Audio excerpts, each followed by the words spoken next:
تو بھٹو انٹلیکچوئل تھے، بہادر تھے، جوش والے تھے، ان باتوں سے کوئی اعتراض، کوئی غرض نہیں، لیکن ان کی بڑی بڑی غلطیاں بھی تھیں جن کی وجہ سے بہت بڑے نقصانات ہوئے۔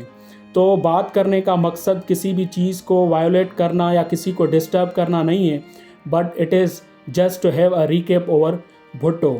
تو ہوتا کچھ اس طرح سے کہ jail superintendent mister Yar Muhammad, security commander lieutenant colonel Rafiuddin, magistrate Bashir Ahmad Khan اور جیل ڈاکٹر صغیر حسین شاہ، یہ چاروں گورنمنٹ آفیشلز ہو کر 3 اپریل 1979 کو شام کو 6:05 پر بھٹو کے سیل کے اندر داخل ہوتے ہیں تو وہ گدے کے اوپر فرش پر لیٹے ہوئے تھے اور ان کا سر سیل کی شمالی دیوار کے ساتھ آرامدہ حالت میں تھا۔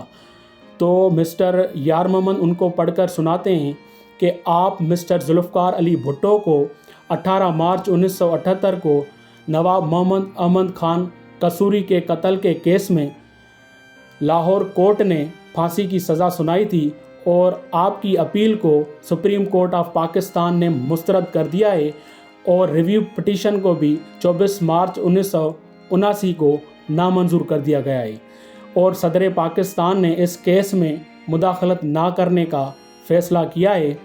اس لیے آپ مسٹر ذوالفقار علی بھٹو کو آج پھانسی ہونے کا فیصلہ ہوا ہے۔ تو جیل سپریڈنٹ جب یہ خبر سنا رہے تھے تو بھٹو صاحب بغیر کسی پریشانی کے گدے پر لیٹے رہے، بلکہ ان کے چہرے پر نازک مسکراہٹ نمودار ہوئی۔ لیکن اس کے بعد جو بھٹو صاحب کے احساسات اور خیالات تھے وہ آپ سے کچھ شیئر کرنا چاہتے ہیں۔ تو نمبر 1 از دیٹ کہ اس نے کہا I should have been informed by the competent authority 24 hours prior to the execution, but it has not been done. On the contrary, when my daughter and wife met today 11:30 hours, they were not sure about it. I called jail superintendent and asked him necessary clarification. He then told me vaguely that the necessary order for the execution has been passed and it is with him. He also told me that my relations, my sister Munwar al-Islam and my cousin Mr. Mumtaz Ali Bhutto would seeing me after my daughter and wife left me. He also told me that after the visitors, he would come himself to get my will, etc. at 1:50 hours. تو اس کا مطلب یہ ہے کہ پھانسی سے 24 گھنٹے پہلے مجاز اور مستند حاکم کے ذریعے مجھے بتایا جانا چاہیے تھا، لیکن ایسا نہیں کیا گیا۔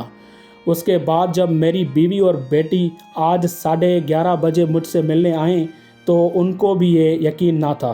میں نے جیل سپریڈنٹ کو بلایا اور اس سے ضروری وضاحت کے لیے کہا، تبھی اس نے مجھے بتایا اور یہ بھی بتایا کہ میرے دوسرے رشتہ دار جن میں میری بہن منور الاسلام اور میرا چچا زاد بھائی ممتاز علی بھٹو میری بیوی اور میری بیٹی کے چلے جانے کے بعد مجھ سے ملیں گے۔